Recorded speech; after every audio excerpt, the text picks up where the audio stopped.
Hello and welcome to Northwest Honda Super Centre, and in particular a big welcome to our two brand new demonstrators, the Honda X-ADV 750 and the Honda ADV 350. So these bikes are hot topics at the moment. We're of that era now where, is it a motorbike, is it a scooter? These maxi scooters, we're hearing a lot of a GT scooter is a really cool term that I've become quite familiar with. And I think as a British market, we're getting there. The Honda X-ADV 750 is Honda's #1 best-selling machine to date. British market, we're a little bit undecided, but like I say, I think we're starting to get there. The Honda X-ADV 750 is one of the latest to join our fleet of demonstrators. It comes in DCT, advantage to me. It has also been lowered by 40mm on the seat height as well. So that's been a little bit more of an extra comfort find for myself. You've got the 5-inch TFT dash with your Honda connectivity for your phone, Android, iPhone, what have you.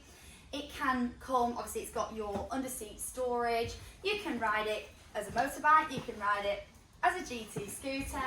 It's whatever you feel is most comfortable. It does work for both markets.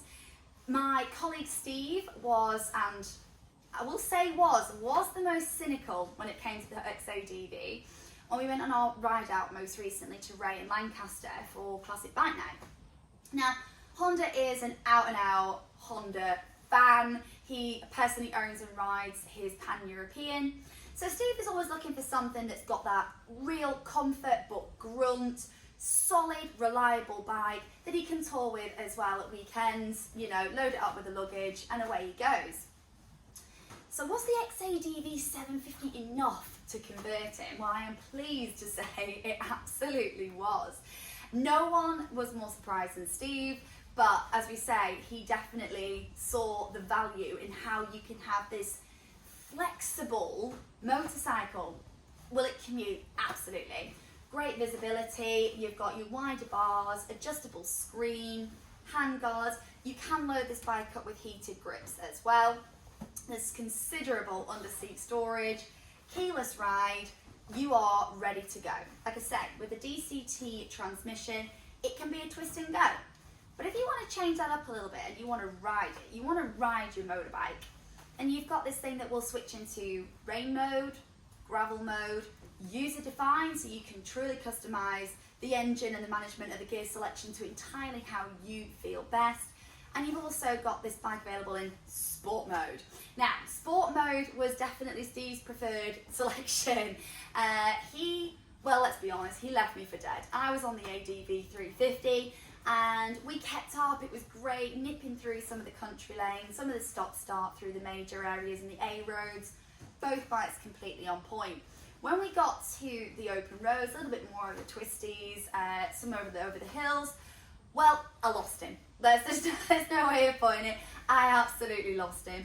The bike handles brilliantly. It does come on, this one in particular, on some Bridgestone off-road tyres, Balance off-road tyres. Would we take the bike off-road? Possibly. Would we put it to the test? I think it's worth a go. However, with this bike, the sort of the most strenuous of off-roading that it uptake was when we actually pulled into the car park at Wray. It's a downhill gravel trap. It gives me the fear every single time, particularly because I'm usually on a different bike every single time.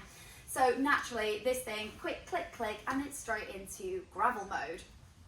Handles brilliantly. I didn't do it personally, this is Steve's words. He said, but he has never felt so confident pulling into that car park, especially when you have circa 200-300 people watching you as you do. So as an all-rounder, it ticks so many boxes.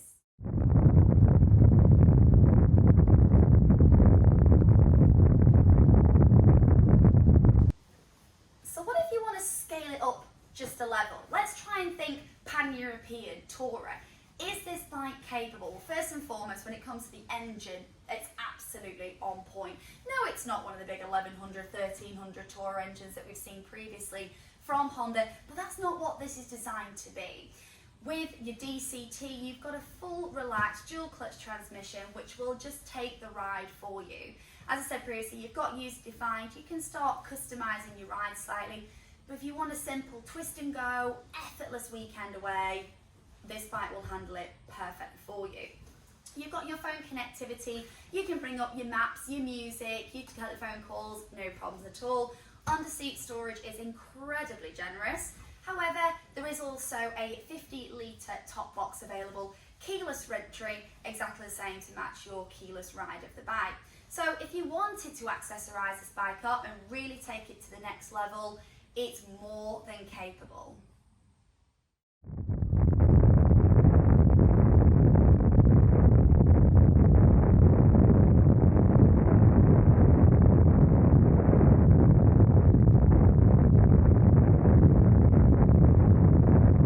Now onto the ADV350, my personal weapon of choice. The ADV350 is not surprising. It did not come as a surprise after the release of the Honda X-ADV 750 being Honda's #1 best-selling model. It was a natural evolution for Honda to create something smaller, more compact, but based very primarily on the X-ADV. So along came the ADV350 last year. We saw some of this bike out, obviously some of the bike shows, certainly for us and a lot of people that we see that come into our showroom every day. Noticed it most when we were at the MCN show in Birmingham, November last year. So what caught my eye about the ADV350? Well, I am a mum of two and I am getting tired of running the big diesel family car to and from work. Particularly when you work in a motorcycle showroom, it just makes sense. I, for a little while, have run a 125 as a commuter bike, and it's great. It's cheap, it's economical, it's efficient, it's nippy, it cuts through the traffic, and I easily shrug off 10 minutes on my commute time. But on a 125, I do feel a little bit exposed. I do feel that sometimes you can be bullied off the road, you can be sometimes as well not seen, and that can be a little bit of a hairy moment and can be enough to put you off. Similarly, when the weather turns bad, I don't even try it. A little bit of rain, I'm not gonna lie, I am a fair weather rider, so it's sometimes enough to put me off. This changed my mind. The road presence is visible straight from the get-go. There is no misleading the fact that you don't look at this bike and think it's a 330cc. It's LED lights running throughout. It's got a very strong, solid road presence with the adventure style handlebars and grip and sort of that wider stance as well. With your adjustable screen, no one's going to miss you, okay? In fact, to the point where it's become a little bit of a head turner as this bike as well. So road presence is there, visibility is there, the strong steel tubular frame of this bike.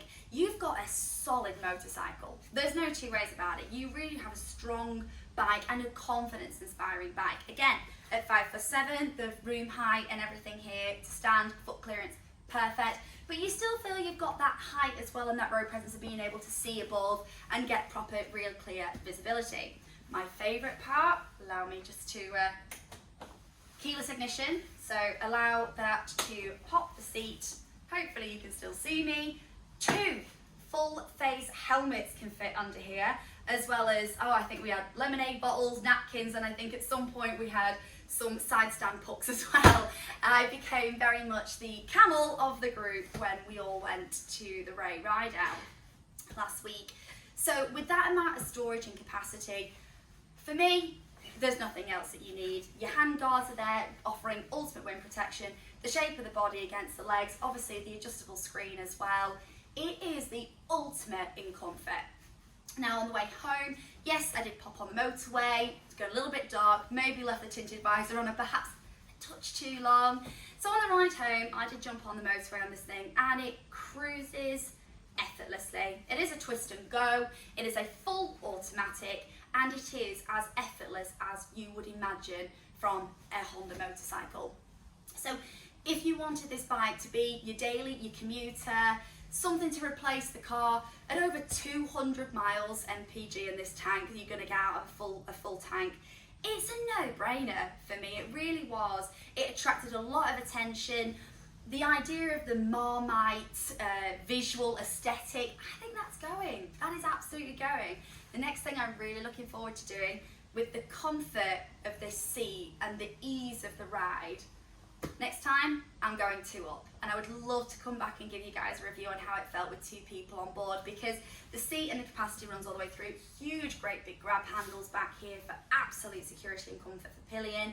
And yeah, I think this for a switch over £5.5 against some even more expensive competitors, it's an absolute buy for me.